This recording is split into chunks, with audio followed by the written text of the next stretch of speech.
Class was starting to draw to an end, which meant lunch would start in a few minutes, which meant I'd get to see Addie and Jonna.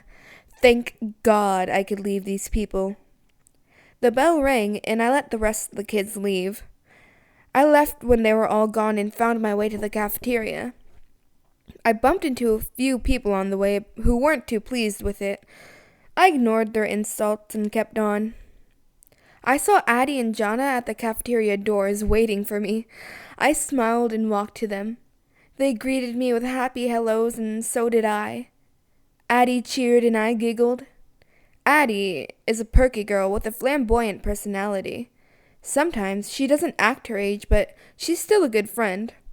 Her wavy, curly brown hair makes her seem like a little girl, but she's only 16. I look up to Jonna. She's a tall girl with glasses and dirty blonde hair tied into a low ponytail. She's kind of like a mother. She's always there for me and Addie and makes sure we're always okay. If anyone threatens us or hassles us, she's the one who bites back and tells them teaches them a lesson. I'm a girl with very light skin, black hair, and I give off a small demeanor. Compared to Addie, I'm the tiniest. Addie just acts small. I, on the other hand, am actually small.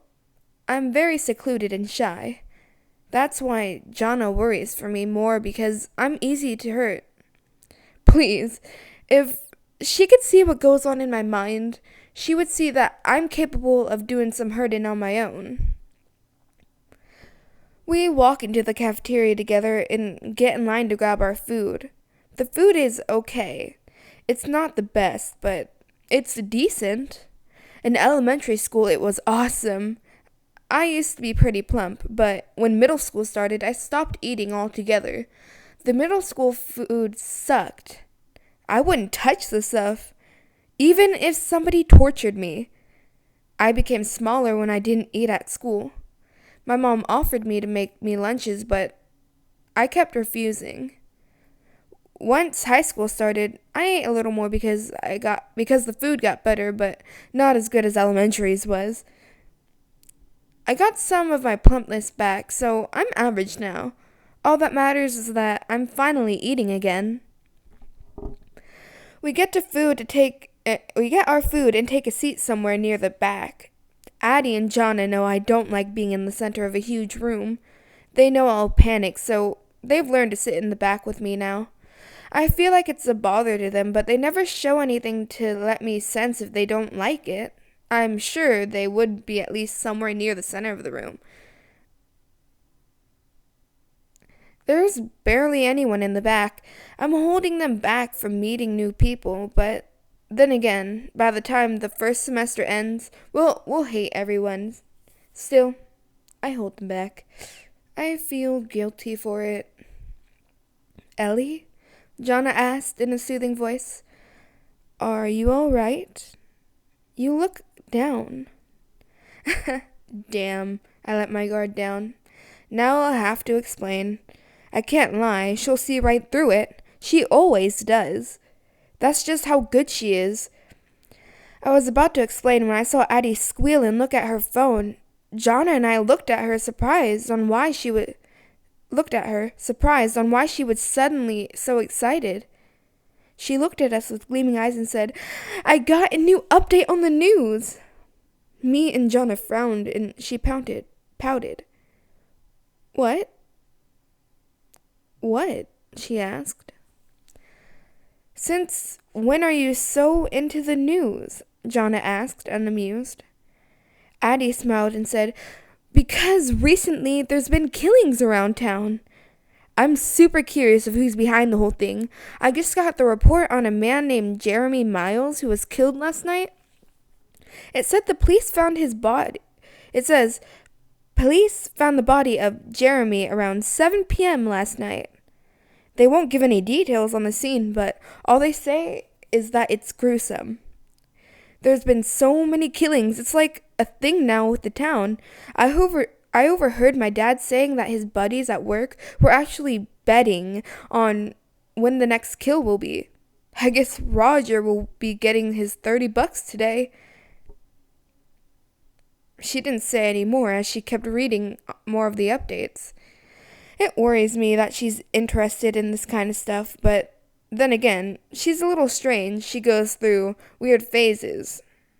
She goes from My Little Pony to The Walking Dead quicker than lightning. She's bipolar when it comes to things like this. It's always hard for me to get her a gift on her birthday because I never know what she freaking wants at that point. I sigh. I scoop up some of my food with my fork and was about to eat when someone violently puts their hands on my shoulder and shakes me a little. I scream and drop my fork. I hear laughing and I turn around to see the culprit. What the hell, Ian? You scared the crap out of me. I keep telling you not to do that. He chuckles and smirks. But you're so easy to scare, Ellie. I can't help it. I groan and he takes his seat next to me. Ian is that guy from algebra I was talking about. Sometimes I wonder why he's in such an advanced class, judging by how stupid he can be sometimes. He tussles his hair, yet it looks always to be styled somehow. He always wears a smile on his and is constantly messing with me. Sometimes I hate him and sometimes he's okay, yet he still annoys me no matter what. So what you girls talking about? He asked. Addie takes the chance to explain why she's excited. There's been another killing, she says with glee. It's still scary. Ian giggles and says, Well, Jeffrey strikes again. Oh no, not with this again. Jonna sighs and practically face palms herself.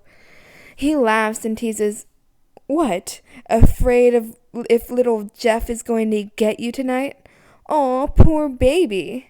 She grits her teeth and hisses, I'm controlling the urge to punch you right now, you sneaky, deceiving bastard. He chuckles and sticks his tongue out at her. I'm surprised she hasn't lunged by now. She must be really trying.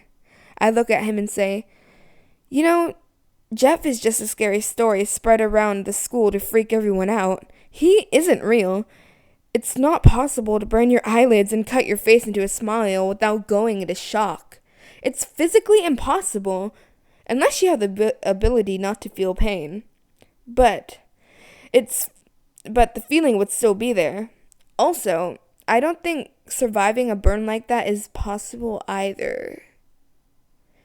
Ian frowns and mutters, Jesus, sometimes you could be a real killjoy, you know. I shrug and say, I'm only stating the facts. Well, screw the facts. Facts are for babies. And assholes. I'm trying to have a little fun. I was the one who spread the story around the first place. If you go around stating the facts, people won't be scared anymore, and my reign of terror will end. I roll my eyes. I guess I can let him have his fun. It's just a story after all. I walked home. My mom and dad are usually busy with work when school is over, so I'm forced to walk. I get home and hang my messenger bag on the coat rack near the front door. I sigh and take off my shoes before falling down on the couch and going into lazy mode. I eventually get up and turn on the TV. I watch a couple of shows and I start to get hungry. I walk into the kitchen and head for the pantry. I rummage around for a snack. If I eat even more than just a snack now, then I won't be able to eat dinner. I grab one of my mom's Kellogg's chocolate bars and unwrap it, and on my way out of the kitchen, I was about to take a bite when I get a sudden feeling. It was cold. I turn around and see the window above the sink is opened all the way. I frown. I'm not sure. Either Mom or Dad must have left it open, but it's the beginning of fall and it's already so cold. Why would any of them risk freezing up the house and possibly catching a cold? I go down and close the window to lock it too. I still feel cold, though, even with the window shut tight. Is there another open window? The only other windows down here are the living room and the kitchen. They're both closed. Even if there's a window open upstairs, it wouldn't give off this much coldness. So why am I cold? I tried to ignore this feeling and nibble on my chocolate bar. I walked to the living room again and sit down when I noticed the TV has changed to those channels with the colored blocks. I don't remember changing it. And the channel I was watching was working just fine. It had a perfect working signal and everything. I grabbed the remote and changed it back to the channel it was on, and it's working fine.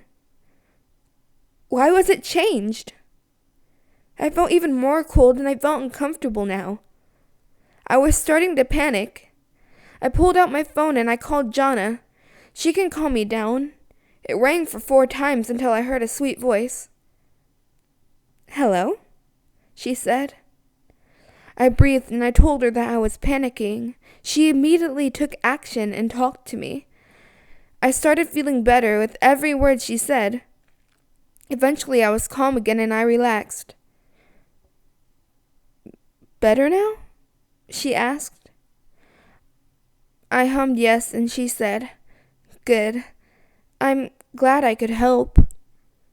We talked for a while. I didn't tell her about the TV in the window. Deep in my gut, I knew that she could. Deep in my gut, I knew I should, but I can't bring myself to explain it. I hang up and watch TV. The coldness is gone now. I guess it was just me, huh? My parents are back home now. My mother is making dinner and I'm upstairs up in my room. I read a book while huddled up in a warm, cozy blanket.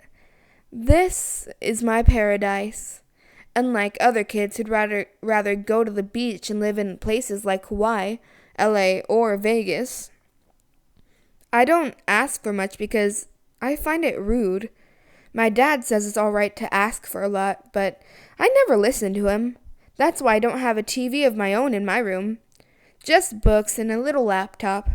I usually watch things on there, though. I hear my mom call me down, and I head downstairs. Dinner is ready, and it smells ready, too. I smile, and I always feel so happy when my mom cooks. I guess that saying, "food does good for the soul," is true. I eat with my parents, and I listen to my mom and my dad talk about their day. I don't usually talk much about school. They know this. They know I'm transparent there, so they rarely ask. Only if there was a school event to do, they ask. But yeah, I'm the quiet one, surprisingly. My dad says I should be the one chattering away since I'm like a teenage girl. I smile when he says that. He used to be sarcastic about it, but now I sense that he's being serious, but he hides it with a smile. Like Jonna. I know they're troubled. After dinner, I grow tired and take a quick shower and head to bed. I fall asleep like a rock as soon as I hit the pillow against my bed. I had dreams, casual but happy dreams. I felt warm inside and I was peaceful. But then I felt that cold feeling again, and my dream was blown away like the mist and replaced by darkness. I felt my heart rate speed up and I couldn't take it anymore. I woke up in a cold sweat.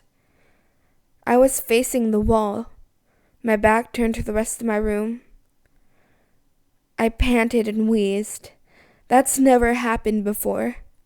I mean, the darkness would come sometimes, but never would I feel that cold along with it. This is too weird. I calmed my breathing and I sat up. I brushed my hair back and sighed. Maybe that chocolate got to me. I always have sensitivity to sweets. I take a deep breath and lie down. I look up at the ceiling and sigh again. I close my eyes and turn my face to the room. I was nodding off when I felt something was wrong. The coldness is so strong, it's suffocating me now. I knew that something was wrong. I couldn't take it anymore.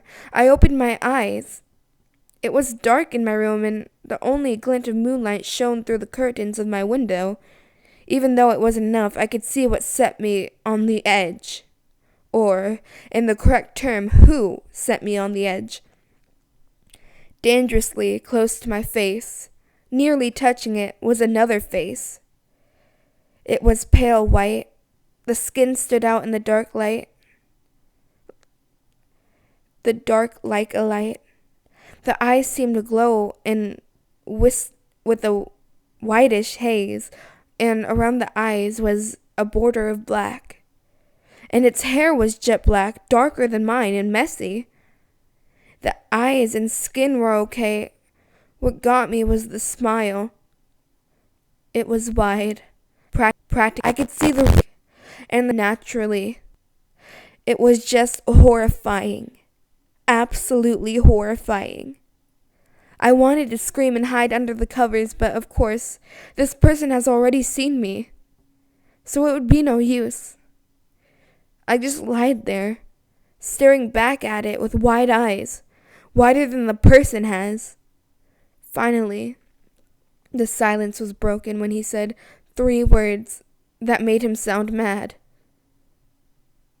Go to sleep.